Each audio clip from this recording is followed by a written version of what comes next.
सलीम कुत्ता डान्स प्रकरणात नाशिकच्या ठाकरे गटाचे जिल्हाप्रमुख सुधाकर बडगुजर यांच्या नावाने पोलिसांनी तडीपारीची नोटीस काढली आहे। मात्र सुधाकर बडगुजर यांनी ही नोटीस घेण्यास स्पष्ट नकार दिलाय।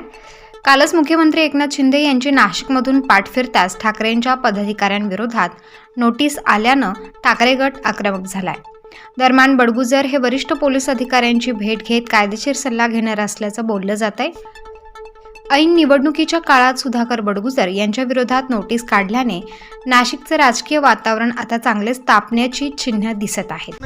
असं कालच्या दिवशी दादा भुसे म्हणाले आणि त्यानंतर जी कारवाई होते तेच म्हणतो। कालच्या सभेचंच धोतक आहे।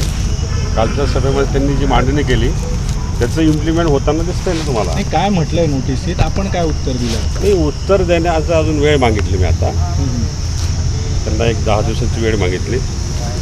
ते आता किती दिवस देतात बघू, त्यानंतर ठरू। या संदर्भात एक कन्व्हेन्शन मला लागलेलं होतं 353 त्या केसमध्ये। हेमंत गोडसेचंच पाप आहे ते। त्या निवडणुकीमध्ये 2014च्या निवडणुकीमध्ये SCP राजपूत आणि माझी त्यावेळेस थोडा इलेक्शन काळामध्ये वाद झाले होते आणि त्याच्यावरती अंबड पोलीस स्टेशनला त्यांनी 10 दिवसानंतर गुन्हे दाखल केले होते।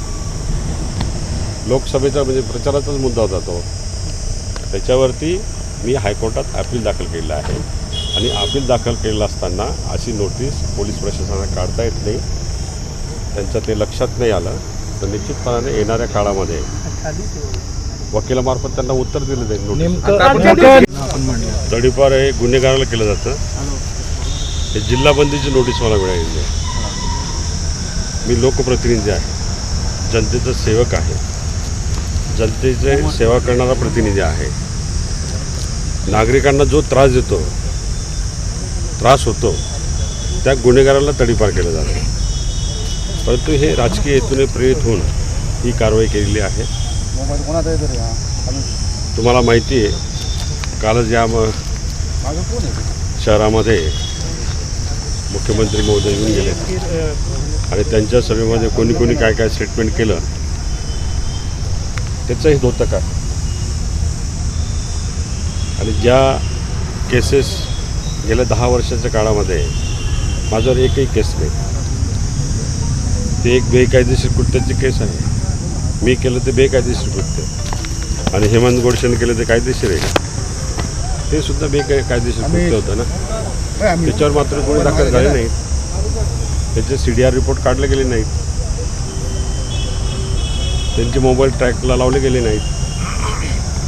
त्यांच्यावरती पण कारवाई झाली पाहिजे। आणि असे राजकीय लोकप्रतिनिधी काम करत असताना अनेकांवरती नाशिक शहरामध्ये गुन्हे दाखल आहेत, त्यांच्यावरती अशी कारवाई होत नाही।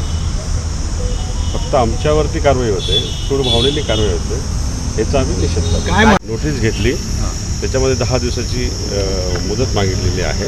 आता ते काय मुदत देतात त्याच्यानंतर भूमिका ठरवू। हो, उद्धव साहेब तर काळजी करतात ना। नाशिक लोकसभेची जागा ही जिंकायची आम्हाला आणि ते जिंकतोय। उद्धव साहेबांचा फोन आला होता की राजकीय सूड भावनेने, द्वेष भावनेने ही हद्दपारी केलेली आहे, नोटीस बजावलेली आहे जिल्हाबंदीची, जेणेकरून 20 तारखेचे इलेक्शन झाल्यानंतर यांनी नाशिक शहरामध्ये यावं, इलेक्शनच्या मुवमेंटमध्ये सक्रिय होऊ नये अशा प्रकारची व्यवस्था त्यांनी करण्याचा प्रयत्न केला। पण तसं घडणार नाही। निश्चितपणाने यामध्ये राजाभाऊ वाजेंचा विजय होईल। उलट माझ्यावर कारवाई केल्यामुळे 1 लाखाचं मताधिक्य वाढेल, कारण माझे मतदार शून्य आहेत।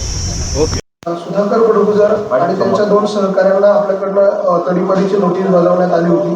नेमकं हे प्रकरण पूर्ण काय आहे? आता सध्या ते तुम्हाला भेटून गेलेत, काय मुदत देण्यात आली किंवा काय नेमकं झालं?